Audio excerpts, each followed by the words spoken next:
frowned upon even today when we are talking about it being acceptable. It's a very, very niche, small audience where it's acceptable. Most schools don't have sex education still, though it's being mandated by the government.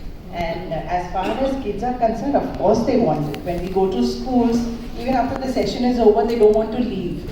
And I have a bag suitcase full of questions these kids ask us. So definitely. But of course, in a country like ours, where forget sex education, we don't even teach them the right names for their genitals, right? We give pet names.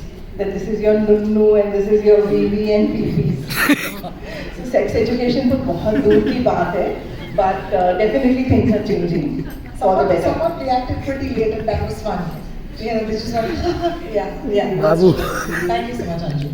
Starting off on a high note, Doctor, this next question is for you. You know, there's a dialogue again in the trailer that says, हर घर की एक ही कहानी है, हम इस बारे में बात ही नहीं करना चाहते. So, despite the awareness, why do you think, and let's talk about married couples or parents, why are we not as a generation opting for safe sex?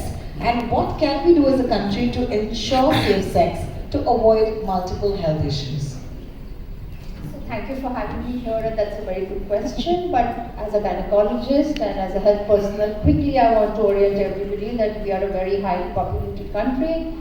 Our adolescent population is of almost 253 million when you take the boys and girls, out of which half of it is women, so girls, and we need to protect them. Today, the survey that has come out latest says that we have to include men also in controlling the population, to educate them and to make them have more initiatives towards using the contraceptive measures.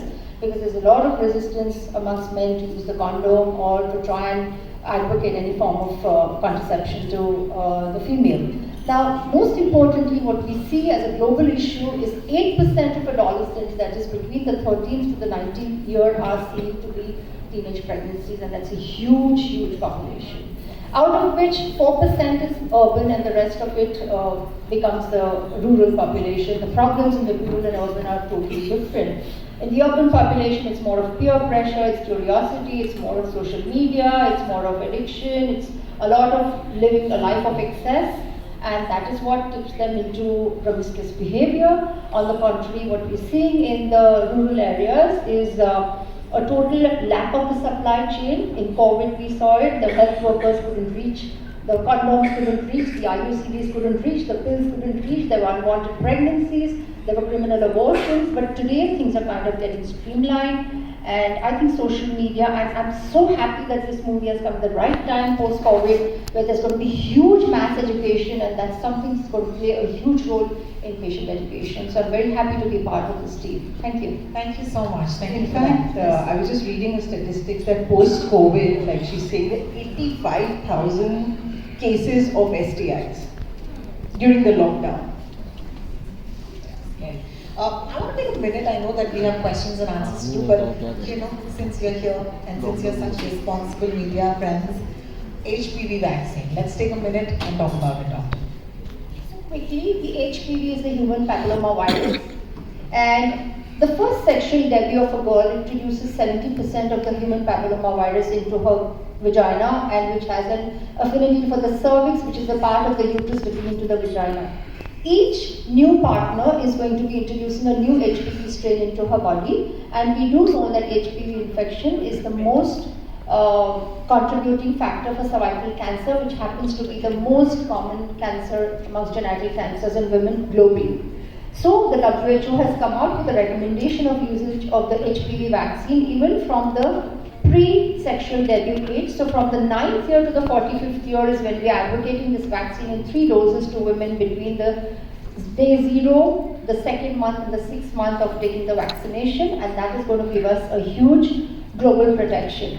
So I do have a lot of mothers who come to me, even when the girls are going to university, and they say, Doc, my daughter is going to be hitting her first sexual debut, so I'm going to sit outside the room, but can you actually sex educate her and make her understand what it's going to be like and how she should take care? Because not only is the HPV vaccine going to protect her against cervical cancer, but there are warts, there are anogenital warts, there are vaginal infections which can be taken care of. So the HPV vaccine, I must say, is mandatory for everybody. So whoever has daughters, cousins, nieces, whoever between the age of 9 and 45. It's a myth. People think that, oh, after 25 or 26 or after having a child, I cannot take the HPV vaccine. Let me make it very clear, it's available all over media that any woman between 9 and 45 years is eligible to take the HPV vaccine for cervical cancer protection. Thank you so and much. not so expensive.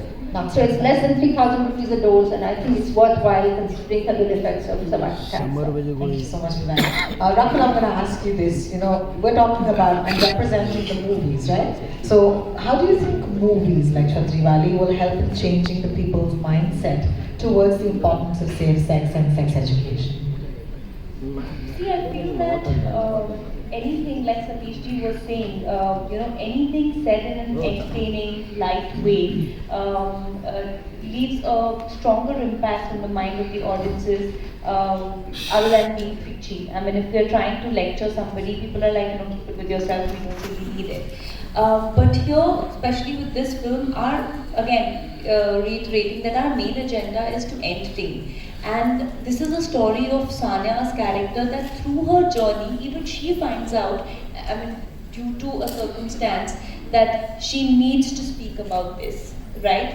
So I feel a lot of the women, a lot of the men would connect with that, with some of the characters of the film, definitely one of the characters of the film. Women will connect with Sania's character. And then when it's a relatable story, I think the impact just happens. It's a byproduct of the film. And for us, I think for me specifically, even if 10 people, 100 people change the way we think and stop thinking of it as a taboo. I think the strongest message that the film gives is about empowering women, about the choice to be able to say no, about the choice to decide what's right for them and for their bodies. Like you see that dialogue in the film which says, "Pyase ko kuएं ke paas aane do, but kuएं ki sharton par." So I think a lot of women are not even aware that they have that choice. So through a film like this, in a light-hearted way, watching with your family, you're obviously educating the women, but also the family largely on the whole. And I think every man who really cares for his partner and is a man in true sense would, absolutely bring in that change in the family. So we really hope it does. Thank you so much. Actually, on that note, I just want to add a little bit about the sexual act, and let's be bold and talk about it. That basically the sexual act is a biological act, and it's a confluence of two bodies wanting to give each other pleasure, which culminates in an orgasm. So it has to be very mutual. You're not getting into bed to just satisfy the other partner. And I think it's important that women come out in the open, because I have so many women in the reproductive age or the menopausal age who come and say, "Doc, I really don't know. I really don't have the sexual gratification. I don't know why I'm getting into the act." So it's very important now to converse and get across to them and make them understand more about the sexual act. Thank you so much. One fun question for you, Anju, which is, raincoat पहन के बारिश में भीगने का क्या फायदा? I think a lot of us at that point chuckled, giggled. But there is a taboo, when it comes to this. And how do you tackle that question when it comes to you? So when they say that, what's the point of wearing a condom? See, that is just one question. And I think what this movie does, and what Rakul was talking about, humor. I think we use a lot of humor with the students also. Because it's a sensitive topic, but who said that a sensitive topic needs to be taught seriously? They read about biology, they forget about it. So be humorous with them, open conversations, and you will be amazed at the kind of questions which come up and how they absorb this information also. So when we talk about, particularly with the question that you've asked about the raincoat pen case, it's an analogy, right? We use a lot of analogy in our workshops also. And when we talk about condoms, it is about, most of these kids think that condom reduces pleasure. Or the young ones who use condoms feel that they need to wear double condoms, कि एक फट गया तो.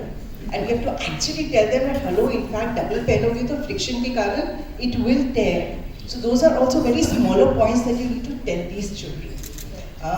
More than condoms, they actually believe in Plan B, which is emergency contraceptives, which I think, as the doctor would tell you, is such a dangerous trend of popping these emergency pills.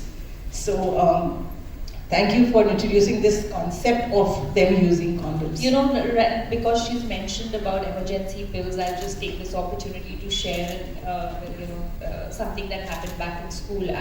I've seen so many people. I remember that, you know, when we were in high school, a lot of girls thought, and this is a question that a lot of kids have confusion about that, and they think that they'll get pregnant if they just kiss.